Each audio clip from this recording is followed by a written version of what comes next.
അവർക്ക് സന്തോഷവും ഉണ്ടായത്, അല്ല സങ്കടവും അപമാനവും ഒന്നുമല്ല ഉണ്ടായത്. അപ്പോൾ യേശുക്രിസ്തുവിനെ പ്രതി ഇപ്പോൾ പത്രം കൊടുക്കുമ്പോഴായാലും ശരി, ഇപ്പോൾ ഈ സിന്ധുമോൾ എന്താ ചെയ്തിരിക്കണത്, അവർ എല്ലാ ആതുരാലയങ്ങളിൽ ചെയ്യുമ്പോൾ അവിടെ ഉടുപ്പലക്കുകയും ഭക്ഷണം കൊടുക്കുകയൊക്കെ ചെയ്യുമ്പോൾ ചിലർക്ക് വാരി കൊടുക്കും കൊണ്ടുവന്ന. അപ്പോൾ എന്താ ചെയ്യുമ്പോൾ അവർ ഭയങ്കര പ്രായമുള്ള 90, 50, 80 വയസ്സുള്ളവർ വന്നിട്ട് ഈ നേഴ്സിന് പറയും, എൻ്റെ നഖം ഒന്ന് വെട്ടി തരുമോ എന്ന് ചോദിക്കും. അപ്പം നഖത്തിലൊക്കെ മുഴുവൻ അഴുക്കൊക്കെ കയറിയിരിക്കുകയല്ലേ. അപ്പോൾ അതൊക്കെ കാണുമ്പോൾ ചിലർക്ക് അറപ്പായിരിക്കും. പക്ഷേ അത് വെട്ടിക്കൊടുത്തപ്പോൾ ഒരു സന്തോഷം. അതെന്ത് സന്തോഷമാണ്? ആത്മസന്തോഷമാണ്. രക്ഷകനായ ദൈവത്തിൻ്റെ ആനന്ദമാണത്. ഒരു 10 അമ്മച്ചിമാരുടെ നഖം വെട്ടിക്കൊടുത്തപ്പോൾ ആത്മാവിലൊരു സന്തോഷം. ആ സന്തോഷമാണ് ഈ മരിയ സന്തോഷം എന്ന് പറയണത്. അതാണ് ലൂക്ക 1:46 പറയണത്. എൻ്റെ അന്തരംഗം പറഞ്ഞേ, രക്ഷകനായ ദൈവത്തിൽ ആനന്ദം കൊള്ളുന്നു. ഇതാണ് മരിയ സ്പിരിച്വാലിറ്റി. ഇതിലാണ് ഉടമ്പടി ഫയർ ആകുന്നത്. അപ്പം നിങ്ങളെപ്പോഴും മനസ്സിലാക്കണം, പ്രവർത്തിച്ചാൽ മാത്രം പോരാ, ആ സ്പിരിറ്റ് എന്താണെന്ന് നിങ്ങൾ മനസ്സിലാക്കണം. പ്രവർത്തിക്കാൻ വേണ്ടി ആർക്കും പ്രവർത്തിക്കാൻ പറ്റും, പക്ഷേ സ്പിരിറ്റ് മരിയ സ്പിരിറ്റ് ആയിരിക്കണം.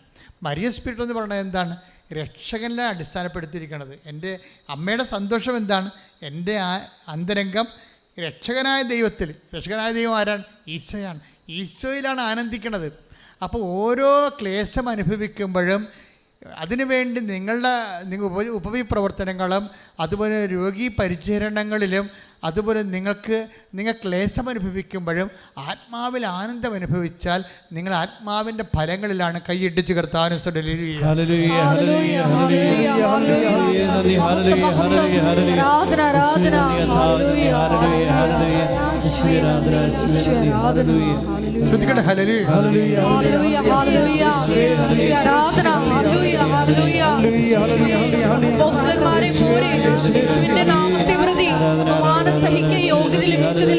സന്തോഷിച്ചുകൊണ്ട് മുന്നേറുവാൻ ഉടമ്പടി നിബന്ധനകള് വിശ്വസ്താപൂർവം പാലിച്ച് ദൈവസ്നേഹത്തോടെ മുന്നേറുവാൻ ഞങ്ങൾ ഈ ആരാധനയിലൂടെ അഭിഷേകം ചെയ്യണമേ.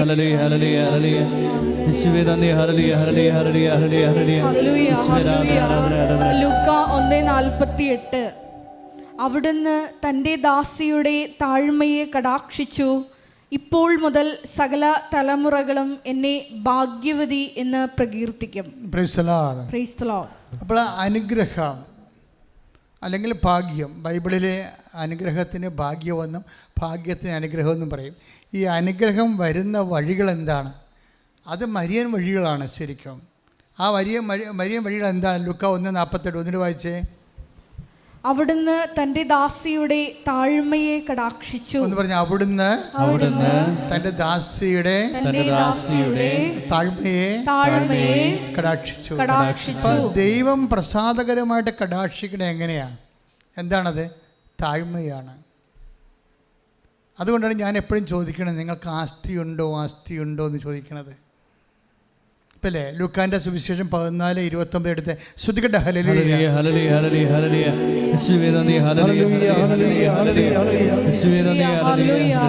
ലൂക്ക 14:28-29 ഗോപുരം പണിയാൻ ഇച്ഛിക്കുമ്പോൾ പറഞ്ഞേ, ഗോപുരം പണിയാൻ ഇച്ഛിക്കുമ്പോൾ അത് പൂർത്തിയാക്കാൻ വേണ്ട വക തനിക്കുണ്ടോ എന്ന് അതിന്റെ ചെലവ് ആദ്യമേ തന്നെ കണക്കുകൂട്ടി നോക്കാത്തവൻ നിങ്ങളിൽ ആരുണ്ട്? അതാണ് വിഷയം. അതായത് ഗോപുരം പണിയാൻ ഉദ്ദേശിക്കുമ്പോൾ ഈശോ എന്താ പറയണത്? അതിൻ്റെ അടങ്കലം സം ടോട്ടല് എത്ര വരും, അതിനുള്ള ആസ്തി തനിക്കുണ്ടോ എന്ന് ആദ്യമേ തന്നെ നമ്മൾ കൂട്ടി നോക്കണം. ഇപ്പം നിങ്ങൾ ഉടമ്പടി എടുക്കുന്നു, ഉടമ്പടി പൂർത്തിയാക്കാനുള്ള ആസ്തി ഉണ്ടോ എന്ന് ആദ്യം നോക്കണം. അല്ല ഭാര്യയെ കൊണ്ട് എടുപ്പിച്ചോളാം, തുമ്പിയെ കൊണ്ട് കല്ലെടുപ്പിക്കാം, കുരങ്ങനെ കൊണ്ട് ചൂടുപായസം വാരിക്കാമെന്ന് പറഞ്ഞ് ആരും മസിൽ പിടിച്ച് കൈയും കെട്ട് നിന്ന സാധനം വർക്കൗട്ട് ചെയ്യത്തില്ല.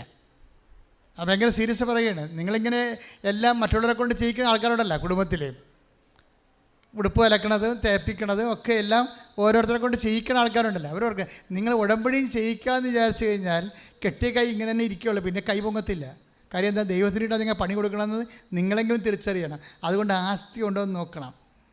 നിങ്ങൾക്കതിൻ്റെ അകത്ത് കക്ഷിയാണോ എന്ന് നോക്കണം ആദ്യം. നിങ്ങളുടെ കാര്യമാണ്, നിങ്ങളുടെ ജോലിയുണ്ടോ, നിങ്ങളുടെ വിവാഹമുണ്ടോ, നിങ്ങളുടെ പരീക്ഷ ഉണ്ടോ, അതിൻ്റെ അകത്ത് ഈ ഉടമ്പടി ഉണ്ടെങ്കിൽ എൻ്റെ മകനെ, എൻ്റെ മകളെ, നിങ്ങൾ ഇതിൻ്റെ അകത്ത് ഇൻവെസ്റ്റ് ആയിരിക്കണം. അല്ലാതെ അമ്മയെക്കൊണ്ട് ഉടമ്പടി ഒപ്പിച്ചിട്ട് IAS പാസ്സാക്കാമെന്ന് വിചാരിക്കരുത്. വർക്കൗട്ട് ചെയ്യത്തില്ല. വർക്കൗട്ട് ചെയ്യുമ്പോൾ ചിലപ്പോൾ ചെയ്യുമായിരിക്കും, അതല്ല പ്രശ്നം. നിങ്ങൾക്കറിയാമല്ലോ, വർക്കൗട്ട് ജയിച്ചോ തോറ്റോ, ജോലി കിട്ടിയോ ഇല്ലയോ, ഇതൊന്നും ബൈബിളിൽ പ്രസക്തമുള്ള കാര്യമല്ല. ജയിച്ചോ തോറ്റോ, അതെങ്കിൽ ഇപ്പം കാര്യം തോറ്റവനും ദൈവം ഇവിടെ ജീവിപ്പിക്കണില്ലേ? അങ്ങനെ ദൈവം അപ്പം ജയിച്ചോ തോറ്റോ, കിട്ടിയോ ഇല്ലയോ, ഇതൊന്നും ബൈബിളിൽ വിഷയമല്ല. എന്താ വിഷയമെന്ന് ബൈബിൾ എന്ന് വെച്ചാൽ, നിങ്ങളെ എന്നോട് കൂടെ ശേഖരിക്കാത്തവൻ ചിതറിച്ച് കളയുന്ന അനുഭവിക്കാനുള്ള യോഗ്യതയാണ് പ്രശ്നം. IAS പാസ്സായി, നിങ്ങൾക്കൊരു കാണ്ടാമൃഗത്തിൻ്റെ കല്യാണം കഴിക്കണമെങ്കിൽ നിങ്ങളുടെ കാര്യത്തിൽ തീരുമാനമായില്ലേ? അതാണ് പ്രശ്നം. നിങ്ങൾക്ക് കാനഡയിലോ ഇംഗ്ലണ്ടിലോ എവിടെയും ജോലി കിട്ടിയോ, അതിന് പറ്റിയ സാധനമാണ്. നിങ്ങളെപ്പോലെ ഇരയെ തിരക്കി നടക്കിയിരുന്ന ഒരു നേഴ്സിനെ കല്യാണം കഴിച്ചിട്ട് വെള്ളമടിച്ച് വിലസാമ്പിന് നടക്കുന്ന ആണുങ്ങളില്ലേ? ഒരു നേഴ്സിനെ കല്യാണം കഴിച്ചിട്ട് അവളുടെ ചിലവിൽ ജീവിതകാലം മുഴുവൻ ജീവിച്ചോളാമെന്ന് പറഞ്ഞ് വെള്ളമടിച്ച് നടക്കുന്ന ആൾക്കാരില്ലേ? തിരക്കിടപ്പുണ്ട്. എൻ്റെ അടുത്ത് വന്ന് ചോദിച്ചിട്ടുണ്ട് ആൾക്കാർ, നേഴ്സുമാർ വല്ല അച്ഛൻ്റെ ഭാഗത്തുണ്ടാകുന്നു. എനിക്കറിയാം ഇവൻ ലോകം വെള്ളമടിക്കാരനാണെന്ന്. അപ്പം ഞാൻ എന്താ, അറബ് മൃഗത്തെ തിരക്കി നടക്കുന്ന ആൾക്കാരുണ്ട്, കൊണ്ടുവന്ന് അവിടെ ഇറച്ചിപ്പര കെട്ടാൻ വേണ്ടി. അപ്പോൾ ഇങ്ങനെയുള്ള ആൾക്കാരുള്ള സ്ഥലത്താണ് നമ്മൾ ജീവിക്കുന്നത്. ഇപ്പോൾ ഒന്ന് IAS പാസ്സായ ദൈവത്തെ പറ്റിച്ചെന്ന് വിചാരിച്ചുകൊണ്ട് നിത്യമായിട്ട് പറ്റിച്ചെന്ന് വിചാരിക്കരുത്. കാര്യം ഇതിൻ്റെ അവസാനമാണ് പ്രശ്നം. എൻ്റെ പാർട്ട് 14 കഥ ട്രാജഡിയാവും. ഇപ്പം കോമഡിയായിട്ട് ചിരിച്ചുകൊണ്ടിരിക്കണേ. പല ആൾക്കാരും 7 റീൽസൊക്കെ ഓടുമ്പോൾ ചിരിച്ചുകൊണ്ടിരിക്കും. അപ്പോൾ ഇത് റീൽസ് 14 ഓടണ്ടേ? 70ാമത്തെ വയസ്സ് വരെ ജീവിക്കുമ്പോഴാണ് ഈ പ്രശ്നം വരണത്. അതുകൊണ്ട് ആദ്യമേ ദൈവത്തെ പറ്റിപ്പ് നിർത്തുക. ആദ്യമേ തന്നെ ദൈവത്തിന് കൊടുക്കാനുള്ള കൊടുക്കുക. അത് മെയിനായിട്ടുള്ള കാര്യങ്ങളാണ്. കർത്താവ് നേരത്തെ വന്നപ്പോൾ പറഞ്ഞതാണ്. എന്താ പറഞ്ഞത്? സീസണ് കൊടുക്കാനുള്ള സീസൺ കൊടുക്കുക, ദൈവത്തിന് കൊടുക്കാനുള്ള ദൈവത്തിന് കൊടുക്കുക. അത് മഹത്വമാണ്. ദൈവത്തിന് മഹത്വം കൊടുക്കണം. അപ്പം നമ്മൾ സാക്ഷ്യം പറയാതിരിക്കരുത്. തന്നെയല്ല, അമ്മയെക്കൊണ്ട്, അപ്പനെക്കൊണ്ട്, ഭർത്താവിനെ കൊണ്ട്, മക്കളെ കൊണ്ടൊക്കെ നിങ്ങൾ ഉടമ്പടി ഇടിച്ചിട്ട് അതിൻ്റെ ആസ്തി നിങ്ങളെ വകമാറ്റാവുന്നൊന്നും വിചാരിക്കരുത്. നിങ്ങളുടെ കാര്യം അതിൻ്റെ അകത്ത് പറഞ്ഞിട്ടുണ്ടെങ്കിൽ സത്യത്തിൻ്റെ ദൈവത്തിൻ്റെ മുമ്പിലാണ് സാക്ഷ്യം എടുക്കാൻ പോണത്, ഉടമ്പടി എടുക്കാൻ പോണത്. അതുകൊണ്ട് നിങ്ങൾ അതിൻ്റെ അകത്ത് ഇൻവോൾവ് ആകണം. നിങ്ങളത് വിശ്വസിക്കണം, നിങ്ങളെ നടപ്പിൽ വരുത്തണം. മനുഷ്യനെ ആദ്യം മുതൽ ഉണ്ടായിരുന്ന ശത്രു ആരാണ് എന്ന് വെച്ച് കഴിഞ്ഞാൽ, ഹവ്വായ്ക്കും ഉണ്ടായി, ആദത്തിനും ഉണ്ടായ മനുഷ്യൻ്റെ നേച്ചറിലുള്ള സംഭവം എന്താണ്? അഹങ്കാരമാണ് ആദ്യം ഉണ്ടായിരുന്നത്, അല്ലേ? അത് തന്നെയാണ് ബാബേൽ ഗോപുരം പണിതപ്പോഴും അവർക്ക് ഉണ്ടായിരുന്നത് എന്താണ്? നമ്മുടെ നേച്ചറിൻ്റെ ഭാഗമാണ്. അപ്പോൾ ഇതിനെ ടോർപ്പഡോ ചെയ്തുകൊണ്ടാണ് ഉടമ്പടിയിൽ ഓരോ അഭ്യാസങ്ങൾ വരേണ്ടത്. അതിലൊന്നാണ് കർത്താവിനെ അറിയിക്കാനും അറിഞ്ഞൊരു ആഴപ്പെടുത്താനും പത്രം കൊണ്ടു നടന്ന് കൊടുക്കുക. പള്ളി വെച്ചൊരു ഓടാൻ പറ്റത്തില്ല, പെങ്ങളെക്കൊണ്ടും അമ്മയെക്കൊണ്ടും കുടിപ്പിക്കാൻ പറ്റത്തില്ല. ആരാണ് ഉടമ്പടി എടുത്തത് അവൻ തന്നെ കൊടുക്കണം. കൊടുക്കാൻ പറ്റാത്ത കൊണ്ടാണ് നിങ്ങൾ ആൾക്കാരെ വാടകയ്ക്ക് എടുത്ത് ഉടമ്പടി എടുക്കുന്നത്. ദൈവത്തിന് അറിയാം, ഓടരുത് അമ്മാവ ആളറിയും. ദൈവത്തിന് അറിയാമല്ല. നിങ്ങൾക്കിത് ചെയ്യാൻ പറ്റാത്ത കൊണ്ടാണ് ഭാര്യയെക്കൊണ്ട്, പെങ്ങളെക്കൊണ്ട്, അമ്മയെക്കൊണ്ട് ഉടമ്പടി എടുപ്പിക്കണത്. ഇവിടെ ഉണ്ടല്ലേ, ഇവിടെ വരുമല്ലോ ആൾക്കാർ. ആരാ വരുന്നത്? ഞാൻ ഇവിടെ വരുമ്പോഴത്തേക്ക്, ജഡ്ജി എത്ര വയസ്സുണ്ട്? എനിക്ക് 67. നിങ്ങളെക്കൊണ്ട് ഉടമ്പടി എടുപ്പിച്ചത് ആരാണ്? ഞാൻ അവിടെ നിന്ന് കരഞ്ഞ് പറഞ്ഞപ്പോൾ എടുപ്പിച്ചതാണ്. കരഞ്ഞ് പറയുമ്പോൾ ഒരാൾക്ക് എടുപ്പിക്കും. പക്ഷേ എന്താ പ്രശ്നം എന്നറിയാവോ? ഇവർ ഉടമ്പടി ചെയ്യത്തില്ല. അതാണ് ഏറ്റവും വലിയ പ്രശ്നം. ഈ എഴുതിയിടുകയേ ഉള്ളൂ. എന്തുകൊണ്ടാണ് ഉടമ്പടി ഇത്രയും മോളിക്കൊണ്ട് വെച്ചിരിക്കുന്നത്? ആവതുള്ള മാത്രം കയറിയാൽ മതി എന്നതിൻ്റെ അർത്ഥം. ഇത് കയറിയിട്ടില്ലെങ്കിൽ പിന്നെ നിങ്ങൾ കൊടുക്കുക. രോഗികളൊക്കെ പോയി കാണുക. നിങ്ങൾ ഇത് കയറാൻ പറ്റാത്ത ആൾക്കാർ ഗവൺമെൻറ് ആശുപത്രിയിൽ പോയി രോഗികളെ കാണുക, അവരെ കുളിപ്പിക്കുക, തറവാട്ടിൽ പോവുക, അവരെ കുളിപ്പിക്കുക, വസ്ത്രം കൊടുക്കുക. ഒന്നും ചെയ്യത്തില്ല. അതുകൊണ്ട് ചെയ്യാനാവുന്ന സന്മനസ്സോ ഉള്ള ആൾക്കാർ ചെയ്ത ഉടമ്പടിയുടെ വിഷയം നേച്ചർ അതാണ്. അതുകൊണ്ട് ആർക്കെങ്കിലും തെറ്റിപ്പോയിട്ടുണ്ടെങ്കിൽ ആരുടെയെങ്കിലും വകുപ്പിൽ അവർ ഉടമ്പടി എടുക്കുമ്പോൾ എംബ്രാൻ്റെ വെട്ടത്ത് വാരുടെ അത്താഴം കഴിക്കാമെന്നൊക്കെ വിചാരിച്ചാൽ അത്താഴത്തിൽ പലതരത്തിലുള്ള ഈ സാധനങ്ങൾ വന്ന് വീഴും. അറിയാവില്ല, കണ്ടവൻ്റെ വെളിച്ചത്തിലല്ലേ സംഭവം ചെയ്യണത്. അതുകൊണ്ട് ഈ ഇടത്ത് ചുറ്റി നടക്കുന്ന സാധനങ്ങളില്ലേ, അതൊക്കെ വന്ന് ഇതിനകത്ത് വീഴും, അത്താഴത്ത് വീഴും. അപ്പം അതുകൊണ്ട് ആദ്യം തീരുമാനിക്കുന്നത് ഉടമ്പടിയാണ്.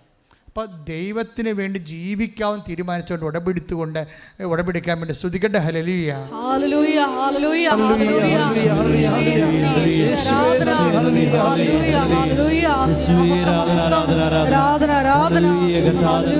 ഹല്ലേലൂയ ഉടമ്പടി എടുക്കുമ്പോൾ തന്നെ സാക്ഷ്യം പറയുവാൻ ഞങ്ങളെ ഒരുക്കണമേ എന്ന് പ്രാർത്ഥിക്കുന്നു.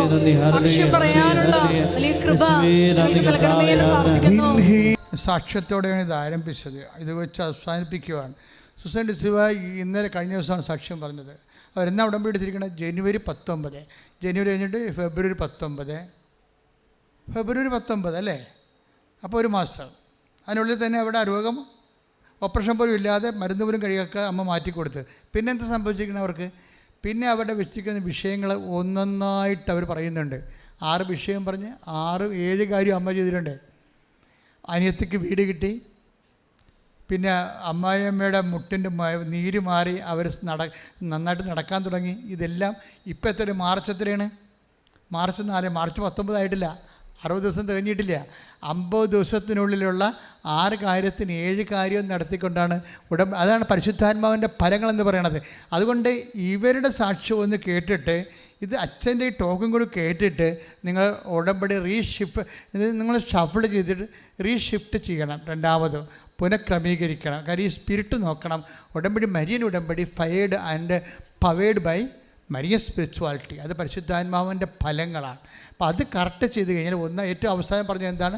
അവിടുന്ന് തൻ്റെ ദാസിയുടെ വിനീതാവസ്ഥ തൃക്കൺ പാർത്തു. എളിമയുണ്ടെങ്കിൽ മാത്രമേ ഈ പ്രവർത്തനങ്ങൾ ഉടമ്പടി പ്രകാരമുള്ള എല്ലാ പ്രവർത്തനങ്ങളും നടക്കത്തുള്ളൂ. രോഗികളെ കാണാൻ പറ്റത്തുള്ളൂ. അവിടെ കൂടെ ഇരുന്ന് അവരെ കുളിപ്പിക്കാനോ അവർക്ക് ഭക്ഷണം കൊടുക്കാനോ കയ്യിലുള്ള പൈസ മറ്റവർക്ക് കൊടുക്കാനോ. ഇനി നിങ്ങൾ പഠിക്കാൻ കാശില്ലാത്തവരില്ലേ? ഇപ്പോൾ രണ്ടാമത് അവർ വീട്ടിൽ നിന്ന് പഠിച്ചു, IELTS പോയി തോറ്റു, പിന്നെയും അപ്പോൾ അവിടെ പോയി ട്യൂട്ടോറിയൽ പോയി പഠിച്ചിട്ടും പിന്നെയും തോറ്റെങ്കിൽ പിന്നെ ആരെങ്കിലും പഠിപ്പിക്കണ്ടേ? ഇനിയും 35,000 രൂപ മുടക്കി അവർക്ക് പഠിക്കാൻ പറ്റുമോ? അപ്പോൾ അത് പൈസ മുടക്കിയവർക്ക് പഠിക്കാൻ പറ്റുമോ? അപ്പോൾ അങ്ങനെ അത് കാരുണ്യപ്രവൃത്തി ഉള്ളവരാണ്. അറിവില്ലാത്തവരെ പഠിപ്പിക്കുക എന്നുള്ളത് കാരുണ്യപ്രവൃത്തിയിലുള്ളതാണ്. അല്ല രോഗികളെ കാണുന്നത് മാത്രമല്ല. നിങ്ങൾക്ക് ഒരു ട്യൂഷൻ എടുത്താൽ പോലും ഉടമ്പടിയുടെ ഭാഗമാണത്. അറിവില്ലാത്തവരെ പഠിപ്പിക്കുക എന്നുള്ളത് കാരുണ്യത്തെ എന്തിനു പകരം. നിങ്ങളത് ചെയ്യുന്നില്ലെന്ന് ഞാൻ പറയണില്ല. നിങ്ങൾ ചെയ്യുമ്പോഴൊക്കെ നിങ്ങളുടെ വെസ്റ്റഡ് ഇൻട്രസ്റ്റ് ഉണ്ട്. അയൽവാസിയല്ലേ, കൂട്ടുകാരത്തിയല്ലേ, നമുക്കൊരു കൂട്ടുകാരത്തിനെ കിട്ടുമല്ലോ, അങ്ങനെ എന്തെങ്കിലുമൊക്കെ ജഡികമായ ചിന്തയിലാണ് ചെയ്യണത്. അല്ല, അങ്ങനെയല്ലേ. ഏത് ജാതിക്കാരായാലും നമ്മൾ അവരൊന്ന് സഹായിക്കണേ, പഠിക്കാനുള്ള നിർവാഹം ഇല്ലെന്നുണ്ടെങ്കിൽ പഠിപ്പിച്ചു കൊടുക്കുകയാണെങ്കിൽ അത് ഉടമ്പടിയുടെ ഭാഗമായിട്ട് നിങ്ങൾ കാഴ്ചവെച്ചാൽ മതി. കർത്താവേ, എനിക്ക് ഇതാണ് ഏറ്റവും കൂടുതൽ എളുപ്പം, അറിവില്ലാത്തവരെ പഠിപ്പിക്കുന്നത്. അതുകൊണ്ട് ഞാൻ മാത്സ് അറിയാൻ മേലാത്തവരെ പഠിപ്പിക്കും, ഇംഗ്ലീഷ് അറിയാൻ മേലാത്തവരെ പഠിപ്പിക്കും, അവരെ പരീക്ഷയ്ക്ക് പഠിപ്പിക്കും. അങ്ങനെ എന്തെങ്കിലും ചെയ്താലും നിങ്ങൾക്കത് നിലനിൽക്കാൻ പറ്റും. രോഗികളെ തന്നെ കണ്ടിട്ട് അങ്ങനെ ഓപ്ഷൻ ഇല്ല. ശരിക്കും പറഞ്ഞാൽ കാരുണ്യപ്രവൃത്തി ഉള്ളതാണ് അറിവില്ലാത്തവരെ പഠിപ്പിക്കുവാൻ. കർത്താവ് പറഞ്ഞതാണ്, അവൻ പറഞ്ഞതാണത്. എന്താ അവൻ പറഞ്ഞത്? നിങ്ങൾ ലോകം മുഴുവൻ പോവുക, എല്ലാ ജനതകളെയും പഠിപ്പിക്കുക. അതാണ് വിഷയം. അപ്പോൾ ആത്മീയമായ കാര്യങ്ങൾ ചില ആൾക്കാർ ഞാൻ മാതാവിനെക്കുറിച്ച് എല്ലാവരോടും പറഞ്ഞുകൊണ്ടിരിക്കുമെന്ന്. അത് പഠിപ്പിക്കല. അത് സാക്ഷ്യം പറയാൻ പറഞ്ഞില്ലേ, ഞാൻ മാതാവിനെക്കുറിച്ച് എല്ലാവരോടും പറഞ്ഞുകൊണ്ടിരിക്കും. അതെന്താ കാര്യം? അത് പഠിപ്പിക്കലാണ്. അത് കാരുണ്യപ്രവർത്തിയുടെ ഒരു ഭാഗമാണ്. അറിവില്ലാത്തവരെ പഠിപ്പിക്കുക. എഴുന്നേൽക്കുക, സ്തുതിക്കട്ടെ. ഹല്ലേലൂയ ഹല്ലേലൂയ ഹല്ലേലൂയ ഹല്ലേലൂയ യേശുവേ നന്ദി. ഹല്ലേലൂയ ഹല്ലേലൂയ ഹല്ലേലൂയ ഹല്ലേലൂയ യേശുവേ നന്ദി. ഹല്ലേലൂയ ഹല്ലേലൂയ ഹല്ലേലൂയ യേശുവേ ആരാധന ഹല്ലേലൂയ ഹല്ലേലൂയ ഹല്ലേലൂയ ഹല്ലേലൂയ യേശുവേ ആരാധന ദൈവസ്നേഹത്തോടെ പാലിക്കുവാനുള്ള വലിയ കൃപ നൽകണമേ എന്ന് പ്രാർത്ഥിക്കുന്നു. ഹല്ലേലൂയ ഹല്ലേലൂയ ആരാധന ഞങ്ങളെ സാക്ഷികളായി ഉയർത്തണമേ എന്ന് പ്രാർത്ഥിക്കുന്നു. Hallelujah hallelujah. പരിശുദ്ധ പരമ ദിവ്യകാരുണ്യത്തിന് പരിശുദ്ധ പരമ ദിവ്യകാരുണ്യത്തിന് പരിശുദ്ധ പരമ ദിവ്യകാരുണ്യത്തിന്. എൻ്റെ പ്രിയപ്പെട്ടവരെ, രോഗമുള്ളവരൊക്കെ വേണ്ടി പ്രാർത്ഥിക്കുന്ന സമയം, ഈ പ്രാർത്ഥനാ സമയങ്ങളിൽ രോഗമുള്ള ശരീരഭാഗങ്ങളിൽ കൈകൾ വെച്ചുകൊണ്ടാണ് പ്രാർത്ഥിക്കേണ്ടത്. സ്പോണ്ടിലോസിസ്, തൈറോയിഡൊക്കെ ഉള്ളവർ കഴുത്തിലാണ് കൈവച്ച് പ്രാർത്ഥിക്കേണ്ടത്. PCOD പിസ്റ്റുല ഉള്ളവർ, ഗർഭാശയത്തിൽ സിസ്റ്റ് ഉള്ളവരും അടിവയറ്റിൽ കൈവച്ചാൽ പ്രാർത്ഥിക്കേണ്ടത്. കിഡ്നി അസുഖമുള്ളവരും നടുവേദനക്കാരും നടുവിൽ കൈവച്ച് പ്രാർത്ഥിക്കണം. കണ്ണിൻ്റെ കാഴ്ച, ചെവിയുടെ കേൾവി, അതുപോലെ തന്നെ ശിരസ്സിൽ വരുന്ന രോഗങ്ങൾ, തലവേദനകളുള്ളവർ നെറ്റിയിൽ കൈവച്ചാൽ പ്രാർത്ഥിക്കേണ്ടത്. ശ്വാസകോശ രോഗികൾ, ഹൃദയ രോഗികൾ, കരൾ രോഗികൾ എല്ലാം നെഞ്ചിൽ കൈവച്ചാൽ പ്രാർത്ഥിക്കേണ്ടത്.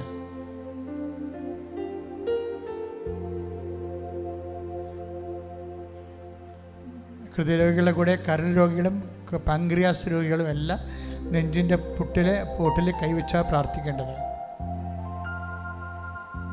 സർവാംഗ രോഗികൾ സ്വസ്തിക പോലെ ശരീരം കൈകൊണ്ട് പൊതിഞ്ഞ് മൊത്തം ദൈവത്തിന് ശരീരം സമർപ്പിച്ചാൽ പ്രാർത്ഥിക്കേണ്ടത്. അച്ഛൻ പ്രാർത്ഥിക്കണം, വിശ്വാസപ്രമാണം ചെല്ലുകയും സ്തുതിക്കുകയും ചെയ്യുക. അടിപ്പണ പോലെ വൈതാക്കാമ്പ ദൈവികമായ ശക്തി ആവശ്യിക്കുന്ന സമയമാണ്. ശ്രദ്ധിക്കട്ടെ.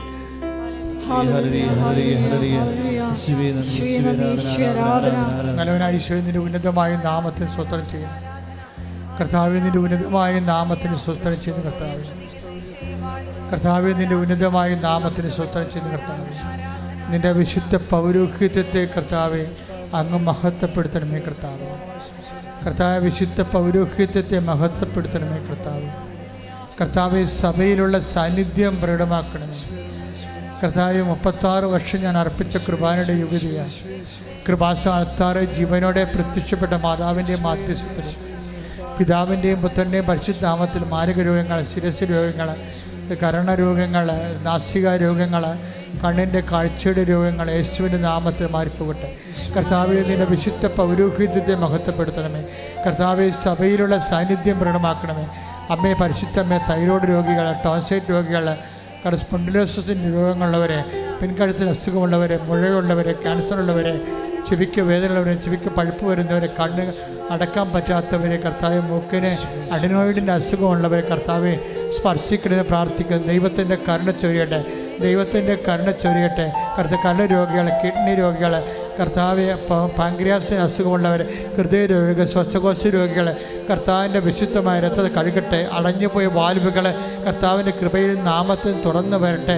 ഉദര രോഗികൾ, അൾസർ രോഗികൾ, അർസസ് രോഗികൾ, ഉദര രോഗികൾ യേശുവിൻ്റെ നാമത്തിൽ സൗഖ്യം പ്രാപട്ടെ. ഉള്ളംകാലം മുതൽ ഉച്ചവരെ വാദരോഗികൾ, വ്യത്യസ്തമായ രോഗങ്ങൾ, ഇവിടെ പറഞ്ഞതും പറയാത്തമായ രോഗങ്ങളെ വേദനിക്കുന്ന മാരക രോഗികൾ, തീരാവേദികൾ യേശുവിൻ്റെ നാമത്തിൽ സൗഖ്യം പ്രാപിക്കട്ടെ.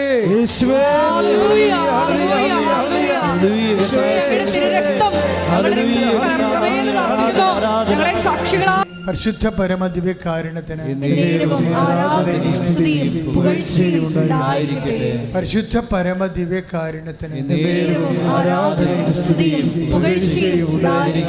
എൻ്റെ മക്കളെ, ജീവിത സാഹചര്യങ്ങൾക്ക് വേണ്ടിയുള്ള ദൈവാനുഗ്രഹ പ്രാർത്ഥനയുടെ സമയമാണ്. ജോലിയില്ലാത്തവർ, വീട് നഷ്ടപ്പെട്ടവർ, വീടില്ലാത്തവർ, ജപ്തി നടപടി നേരിടുന്നവർ, പരീക്ഷ എഴുതിക്കൊണ്ടിരിക്കുന്നവർ, എഴുതിപ്പോയവർ, റിസൾട്ടിനെക്കുറിച്ച് ആശങ്കയുള്ളവർ, പരീക്ഷ എഴുതാൻ പോകുന്നവർ, പ്രത്യേകിച്ച് ഇവിടെ പരീക്ഷയ്ക്ക് എഴുത്തിന് വേണ്ടി വന്നിട്ടുള്ളവർ, IELTS, MOH, HAD അതുപോലെയുള്ള പ്രൊഫഷണൽ പരീക്ഷയും, പിന്നെ നമ്മുടെ പരീക്ഷ എഴുതിക്കുന്ന നമ്മുടെ കുഞ്ഞുങ്ങൾ 10ാം ക്ലാസ്സിൽ പരീക്ഷ നടന്നുകൊണ്ടിരിക്കുകയാണ്. അത് കോളേജിലും പരീക്ഷ നടക്കുന്ന സമയമാണ്. അങ്ങനെ അവിടെ മാതാപിതാക്കന്മാർ ഉടമ്പടി എടുത്തിട്ടുണ്ട്. പരീക്ഷയുടെ വിഷയം ദൈവദേശത്തെ വെച്ചിട്ടുള്ളവരുണ്ട്. അവരെയും ഓർത്തുകൊണ്ട് പ്രാർത്ഥിക്കേണ്ട. ശ്രദ്ധിക്കട്ടെ. സഭയുടെ അധികാരത്തിൽ, യേശുവിൻ്റെ ഉന്നതമായ നാമത്തിൽ സഭയുടെ അധികാരത്തിൽ ജോലിയില്ലാത്തവർ, കർത്താവെ പലതരത്തിലുള്ള വേദനകൾ അനുഭവിക്കുന്നവർ, കർത്താവ് പരീക്ഷയിൽ കഴിഞ്ഞവർ, ഒതുങ്ങുന്നവർ, റീവാലുവേഷന് കൊടുത്തിട്ടുള്ളവർ, പരീക്ഷയ്ക്ക് ഒരുങ്ങുന്നവർ, കർത്താവെ പലതരത്തിലുള്ള വേദന, ജോലി സംബന്ധമായ കുരുക്കുകൾ അനുഭവിക്കുന്നതുകൊണ്ട് എല്ലാ ജീവിത ദുരിതങ്ങൾ യേശു ക്രിസ്തുവിന്റെ നാമത്തിൽ മാറിപ്പോകട്ടെ. ഹല്ലേലൂയ, ഹല്ലേലൂയ, ഹല്ലേലൂയ, ഹല്ലേലൂയ. എല്ലാ ജീവിത ദുരിതങ്ങളെയും പരിശുദ്ധ അമ്മ പ്രത്യക്ഷപ്പെട്ട ഈ അൾത്താരയോട് ചേർത്ത്, ഈ ആരാധനയോട് ചേർത്ത് സമർപ്പിച്ച് പ്രാർത്ഥിക്കുന്നു. എൻ്റെ മക്കളെ, വേറെ ഒത്തിരിയേറെ ജീവിത വിഷയങ്ങളുണ്ട്. കേസിലകപ്പെട്ടവർ, അവൻ്റെ കുടുംബത്തിന് തീരാ സങ്കടം ഉണ്ടാക്കുന്ന പ്രണയത്തിൽ കുടുങ്ങിപ്പോയവർ, മനഃപൂർവ്വം ദൈവത്തിൽ നിന്ന് അകന്നു പോയവർ, പ്രാർത്ഥനയില്ലാത്ത യുവതി യുവാക്കന്മാർ,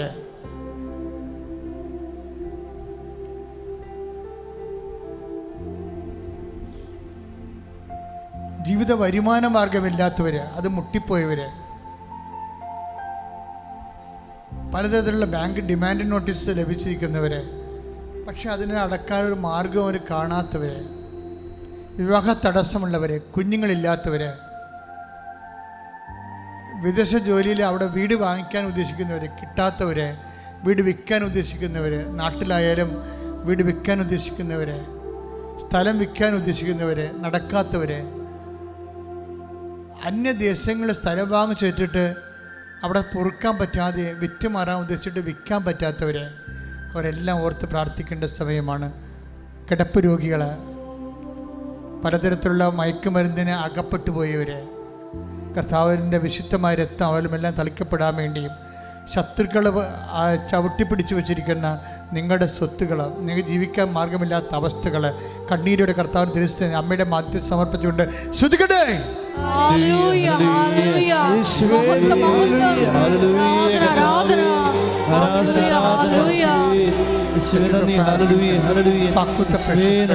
എൻ്റെ കർത്താവിൻ്റെ ഉന്നതമായ നാമത്തിൽ, സഭയുടെ അധികാരത്തെ കുരിശിൻ്റെ അടയാളത്തിൽ, ദൈവശക്തിയാൽ ഞാൻ മക്കളെ കർത്താവിൻ്റെ നാമത്തിൽ നിൽക്കുക. മുട്ടേ നിൽക്കുക മക്കളെ. എന്തെങ്കിലും കാര്യം അച്ഛൻ വിട്ടുപോയിട്ടുണ്ടെങ്കിൽ നിങ്ങൾക്ക് ഭയങ്കര സങ്കടം തോന്നുന്നുണ്ട്, അച്ഛനത് പറഞ്ഞില്ലല്ലോ എന്ന് ഓർത്ത് സങ്കടം തോന്നുന്നുണ്ട്. അപ്പോൾ അത് നിങ്ങൾക്ക് ഇപ്പോഴും ഈശോയോട് പറയാം. എന്തെങ്കിലും കാര്യം അച്ഛൻ വിട്ടുപോയിട്ടുണ്ടെങ്കിൽ, അത് മൗനമായി നിങ്ങളുടെ വിഷയം എന്തെങ്കിലും വിട്ടുപോയിട്ടുണ്ടെങ്കിൽ അതിപ്പോൾ ഈശോയോട് പറയാം. നിങ്ങൾക്ക് തീർച്ചയായിട്ടും നിങ്ങൾക്ക് ആദ്യം സാക്ഷ്യം പറയാൻ പറ്റും. അടയാളം കിട്ടണം മക്കളെ. അതുകൊണ്ട് സാക്ഷ്യം പറഞ്ഞെന്നുള്ളതെന്ന് പറഞ്ഞുകൊണ്ട് തന്നെ നിങ്ങളുടെ വിഷയങ്ങൾ ഈശോയ്ക്ക് ഏൽപ്പിക്കുക.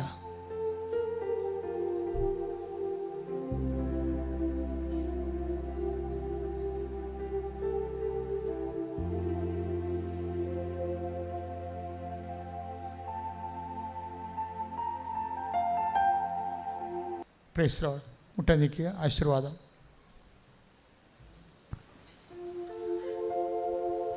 ഈ ആരാധനയിലുടനീളം ഞങ്ങളെ വഴി നടത്തിയ, വചനങ്ങൾ നൽകിയ, വെളിപാടുകൾ നൽകിയ ദൈവത്തിന് നന്ദി പറയാം. ഒരിക്കൽ കൂടി ഉടമ്പടിയിൽ വെച്ച എല്ലാ വിഷയങ്ങളും ദിവ്യകാരുണ്യ സന്നിധിയിൽ സമർപ്പിച്ചുകൊണ്ട് പരിശുദ്ധ അമ്മയുടെ പ്രത്യക്ഷീകരണത്തിൻ്റെ സാക്ഷിയാക്കി എന്നെയും എൻ്റെ കുടുംബത്തെയും എത്രയും വേഗം ഉയർത്തണമേ എന്ന് പ്രാർത്ഥിച്ചുകൊണ്ട് ശിരസ്സ് നമിച്ച് നമുക്ക് ദിവ്യകാരുണ്യനാഥൻ്റെ ആശീർവാദം സ്വീകരിക്കാം.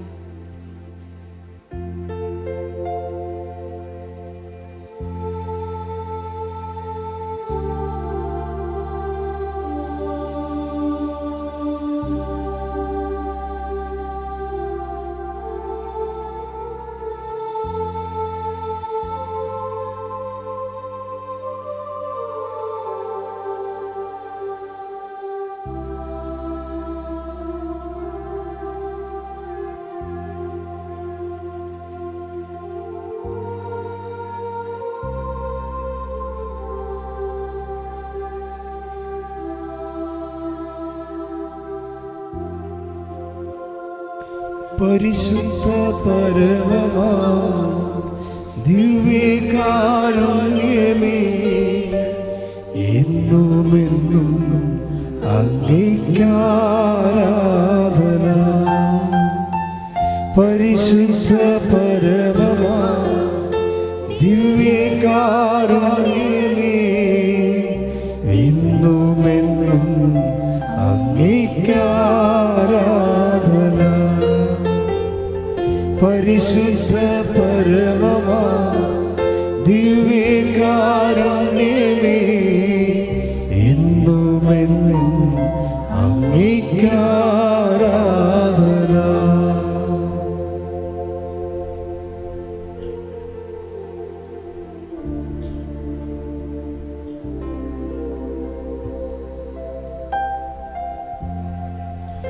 ആവേ